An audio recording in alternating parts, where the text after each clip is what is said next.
حیات آباد پېښور کې د 14 کالو یو ماشومه ده، هغې ځان وژلی دی، په ځان باندې ډز کړی دی. دې حوالې سره چې کوم په حیات آباد تاڼې کې روزنامچه شوې ده، د هغې مطابق یو کس دی، هغه پولیس ته رپورټ درج کړی دی چې دې کره د 13-14 سال جنۍ ده، هغه ورکره د څو مودې نه کار کوي او وایي دا په کور کې تماچه بې ځایه پرته وه 32 بور،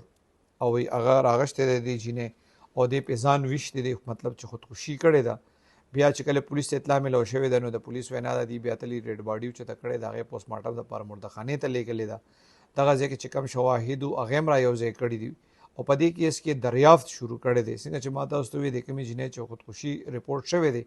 نو د 14 کاله عمر دی او دا بیسیکلي د 400 ده او دلته په حیات آباد کې به د کور کې کار کو.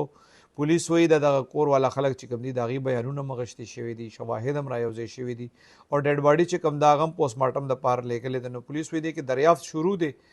د دې ماشومې فیملی سره هم خبرې کوي چې هغې څه وایي او د پوسټمارټم رپورټ ته هم انتظار دی چې کله د پوسټمارټم رپورټ راشي نو بیا به پته لګي مزید.